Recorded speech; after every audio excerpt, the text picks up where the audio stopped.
now we are going to watch, guess what, surprise, surprise, Esper Legends versus...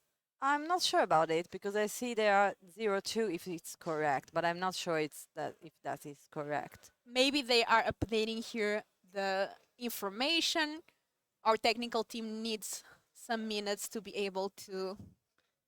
Yeah, Looks okay. like they are going to a And new game. this one is another Esper Legend against Grixis midrange again, but two different players, so maybe two different play styles.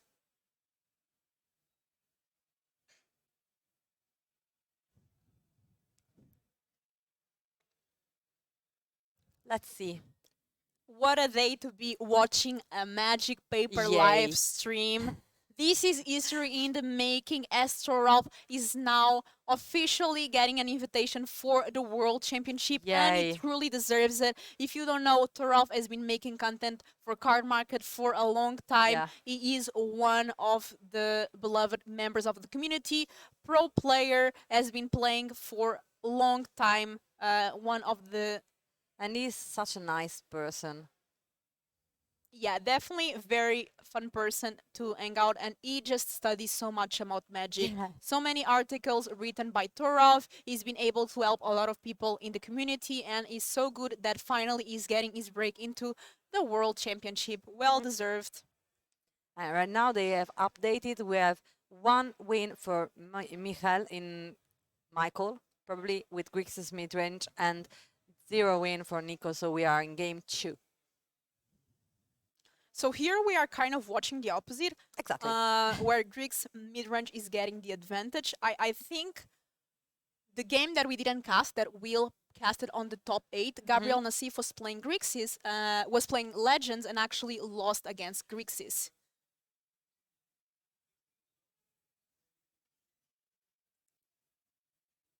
I have someone informing that Toralf has already played in the world. That is great information. Yeah. So making a comeback.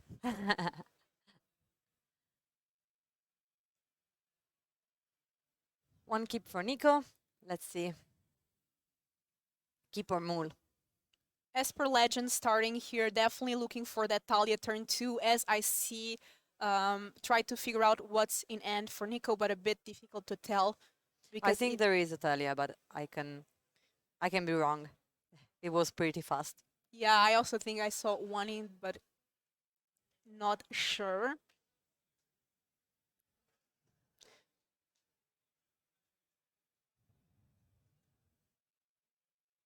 Oh, actually, it's a land. Such a pretty land. Land pass, then land, Talia. There was. There it is, Talia, making Grixis' life difficult by 1 mana. Oh, and actually great card that I'm seeing here. If I can put it on the screen.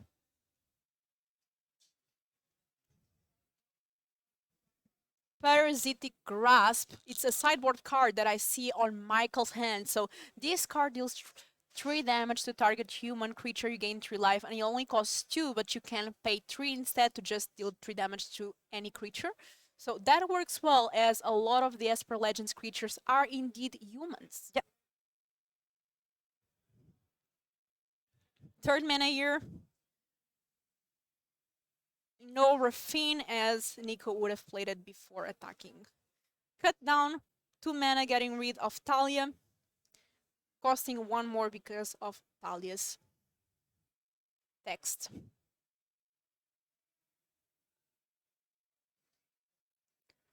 Three mana, there is a Fable in hand that could be useful there.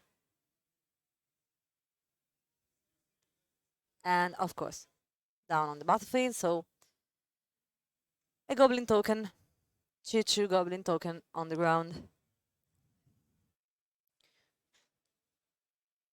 Great plays here today, and Shieldred. So we know that Michael does have Go for Throat, so we might see a Go for Throat upkeep, especially because Michael probably will want to discard draw from the Fable, getting advantage of that. Yeah, and with Shieldred could be a problem. Upkeep, Go for Throat.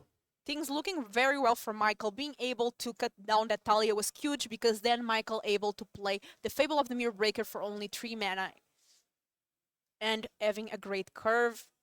Also, Michael having a piece of counter magic in hand, needing the 4th land though. So let's see. We are going to discard Brotherhood's End and another card that I cannot and quite Triumph. see. We got a Children and Triumph. So Triumph is a land, which is great, but it enters tap. That's Although the problem. now we attack, we make a treasure token, we have access to 2 exactly. mana, so we can still keep our counter magic up, which is great.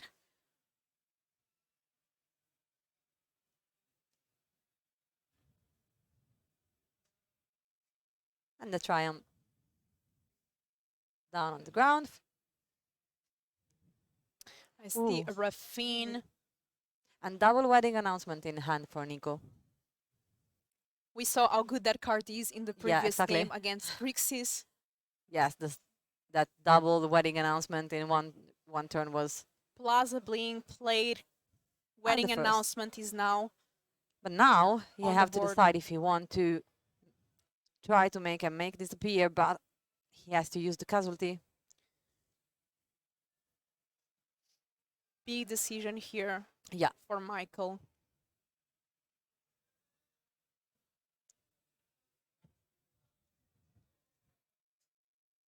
Because we know that wedding announcement could be a problem, but also maybe you prefer to keep everything. 2 mana. And there it is. Make disappear. With casualty. Wedding announcement doesn't resolve. Yep. Michael realizing how big of a threat that wedding announcement is and making sure it's countered. We have here a reflection of the Kiki-Jiki, and we know how dangerous that card is as well. Especially with Blood-Tide Harvester, which I do see in Mangus, in Michael's hand. Sorry, I'm still with the names from the last games. And Shieldred enters the battlefield. Now, Nico going to lose 2 life.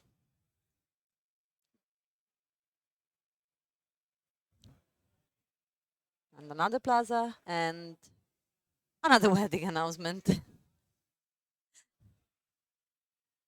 Raffine, wedding announcement, making a 1/1 from the wedding announcement. And Michael now having the coast clear with Nico being completely tapped. Draw, gain 2 life from Shieldred. And also, now the Connive for the Raffine could be a problem for Nico because Shieldred. Michael has Blood-Tide Harvester in hand, right? And he does have the reflection of Ikijiki ready to copy that Bloodthirst Harvester.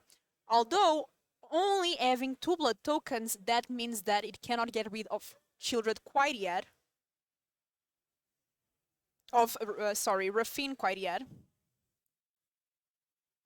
Good question. Is the Raffine Connive a May ability? Do we have the Raffine on text?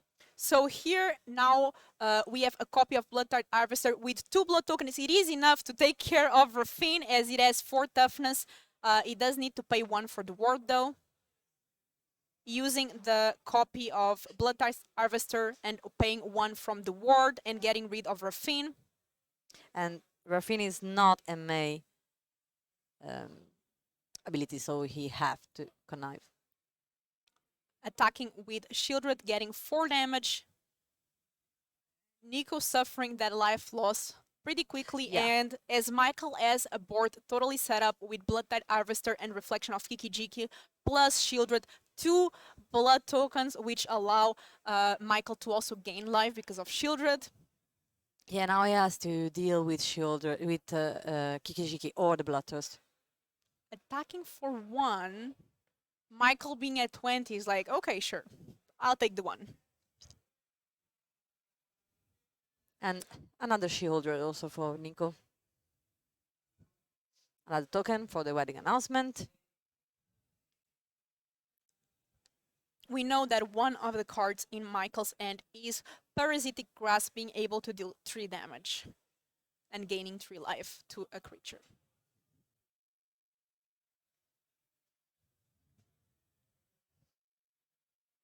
Organizing the mana. 1 mana. Kiki scoping. We need another token.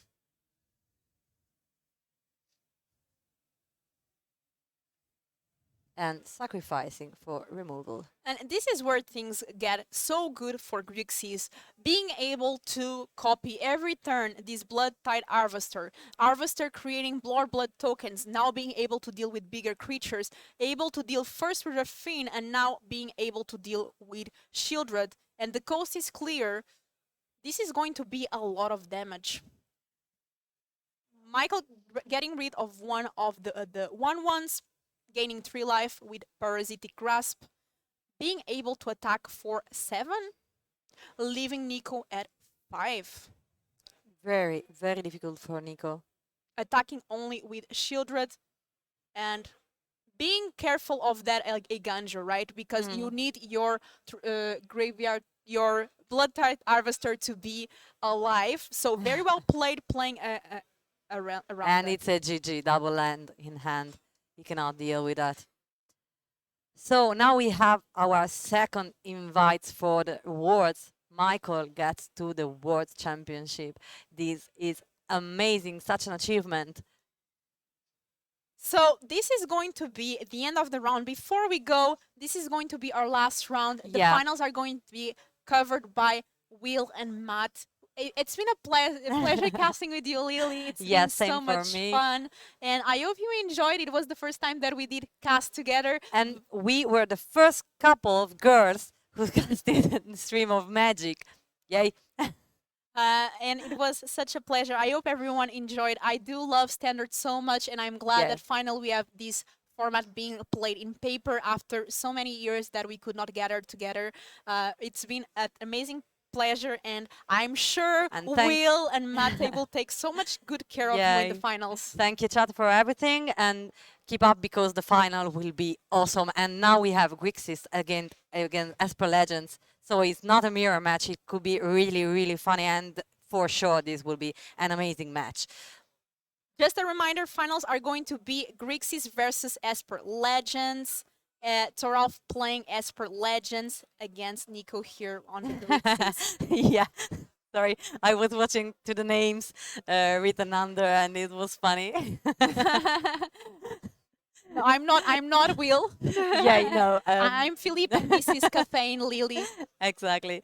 Of course, we are not them, but you will see them. We will see them really, really soon, because now we are switching to the final tables. We will back soon for the finals.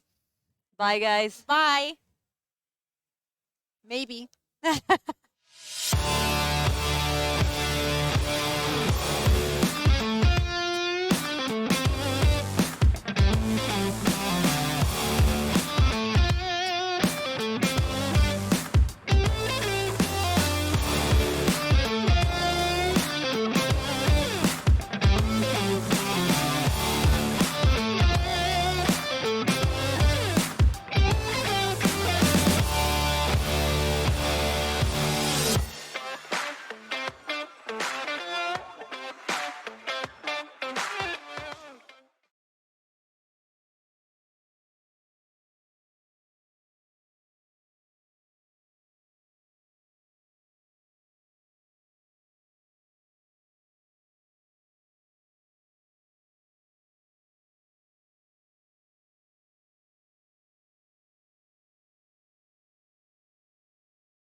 Welcome back, ladies and gentlemen, to the LEC European Tour Finals. And we're here. This is the finals. This is the top 8 now. We started this weekend with 471 players. Whittled it down to 110, invited them all back today. They've been battling out all day. Some players are walking out of this room with Pro Tour invites. 2 players are walking away with Worlds invites, and that is who is going to be in our main feature match. My name is Will, this is Matej, and we're going to carry you through this awesome final that we have. This is the bracket on the screen. Break this down for us, Matej. It was a story of Esper Legends throughout this tournament, with both Nico Bohny and Torolf Severin on the same list, crushing the Swiss, finishing first and second in the tournament. And now we'll see if Severin can avenge his teammate Nico Bohny and defeat the Esper Legends Slayer himself, Michael Rohböck. He's done supremely well to defeat multiple Esper Legends that on his run to the finals. But Torolf Severin is going to be on the play and he's out to seek revenge. We've seen this multiple times. You know, Torolf lost to him in the Swiss, but I was speaking to him between rounds, speaking to his teammates, and they reckon he's at a disadvantage here. He reckons this build of Grixis he's up against is tailored to beat this Esper Legends deck. Mainly the 4 copies of Cut Down in the main. These are cameras, both our players shuffling up, getting ready, and it looks like they're off to the races. So starting off with a tap land. Going into turn 2. Talia? Yes. Talia, exactly how he writes out. This is what he needs. This is the curve he's going to want to have. If Torolf being the higher seed, he's being on the play and playing a turn 2 Thalia is so extremely important for this deck, because it just allows you to stay on the front foot, keep your opponent on toes. But Michael is ready, as he was against Nico Bohny, with a cut down in his hand, and we're going to see that. That's good. Thalia, yep, kill the Thalia. Rafine resolves, but now does Michael have an answer to the... How about another cut down off the top? Okay, I don't want to call it early. well, this is a bit early to call it, yes. But we saw Michael kind of ripping in the game in the quarters. We're going to see him here rip exactly what he needs, but he's going to go with using all his mana up here, being more mana efficient. How important is it to try and use all your mana up in a turn? Very much so. These matchups can be very tempo dependent, so you want to maximize your turns, maximize your playing. There's an Adeline for Torolf. And just another Shattered Sanctum, but I think Michael has not only another cut down, he has another Go for the Throat and a Shieldred. All the cards that you need for this matchup. Early removal, land a Shieldred, try to get that advantage on the board, and then start slowly churning through your deck with your Harvesters, Appraisers, Fables, and so on. Exactly, and while having Adeline with no other creatures on the board, it is able to have the 1 mana answer for it. Absolutely how we read it up over on Michael's side, and he is... We call it cooking on gas in the military. Everything is going his way currently. Yeah, there's a Razor Last Transmogger. That's a bit more better against the all removal that Michael has. But that's where the Shieldred comes in. Yeah, Shieldred tends to be a good blocker, being a 4/5. That is a bankbuster off the top. Do we have a 5th land? Don't believe we do. But that just means we've got a whole load of gas as the Shieldred does come down here. There she is. Big thumbs up from Torolf though. He's like, great. That's exactly what I need to see. You going removal into Shieldred. Rips to the turn. What have we got? Definitely got at least a land in hand. We're attacking. Okay. Again, in these spots, if you just tune in, if you haven't seen, what happens here is that if the block happens, and again a Gandra is bound to come from the Esper Legends side to deal 4 damage to the blocker and finish it off. So no blocks from Michael. He knows that the Shieldred is too valuable to throw away like this. He wants to start milking the advantage. Has probably going to play the Bankbuster, start drawing cards, gain some life, and start picking away. That's a rough for Torolf, having to pass the turn back, just making a land drop and go. We're now getting in there with that Shieldred. Obviously, as we said, 4 damage does not deal with 5, so that's quite safe attack there for us. Yep. Are we going to see the Bankbuster come down? I think so. Bankbuster, tapped land, pass. And we're tapping it. Remember, I believe both these players are Germans as well, so Germans having to take down the European tour. Actually... Oh, okay, maybe not. Maybe not. Michael is actually Austrian. Oh, okay. I talked to him. He's from near Vienna. A lot of my local players know him from the RCQ scene. Okay. So, yeah, it's going really well for him currently, as we're going to see the bounce the Shieldred at end of turn by the looks like. Yeah. That's one way to temporarily get rid of the Shieldred. He did bounce it, right? It's not in the graveyard. I think something's... I definitely did see the Aurora come down. Right? We'll see. It's now in his hand for some reason. Yeah, he probably changed his mind a little bit here. He does play very aggressive. Yeah, Like you said there, he Torov has a style. he Yeah, does. yeah. And I was telling him about it. He was like, "What, me?" I was like, "Yeah, you play super aggressive." Oh yeah, he doesn't have blue mana because he didn't have a legend in place. So but he does the dark slick yeah. shores. So we're going to see the Master draw a little bit of life gain first. We still don't know if we've got a land drop for this turn that we're about to have. We've got another draw though, another trigger. That's the land by the looks of it. That's going to give us our 6th one. This is where we can start playing 2 of our 3 mana powerhouse spells. We do have an invoke as well if we need to. yeah, five land in hand, or 5 cards in hand for Mikhail. He's doing well for himself. Doesn't have to rush it. He has Shieldred. He has the Bankbuster. He has another Shieldred in his hand as well. That's not particularly useful, but always fodder for Fable is always nice. Exactly.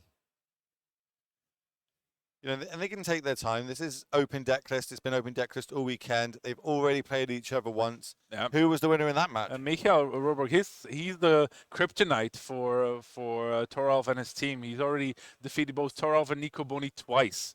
So he has this match of practice, I would say. Exactly. We're taking on Nico twice with their only losses for the whole turn. And this looks like it is the invoke coming down. So we're going to sacrifice a creature. No enchantment, no planeswalker, so we will take 4 points damage and draw another 2 cards if we didn't have enough with a Shieldred on the battlefield. Yeah, and maybe I don't think Toralf minds that much that Razorlash Transmogran died. He can bring it back. There's 4 more basic lands, 4 more non-basic lands actually on the other side of the board. So that was Grix's command off top. Ooh, So maybe next turn we can see that, kind of maybe try and get a big swing in, especially the Shieldred coming in for 4 now. Can't block. Yeah, already down to 8, right? Like the chip damage from Invoke and Shieldred really adds up. Well, this will drop down to 4, right? Yeah.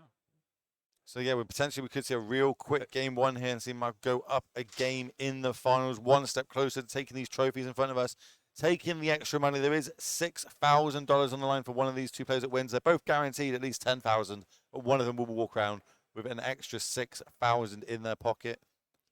We're gonna see this returned. Yep, Razorlash comes back for the discount, 2 mana.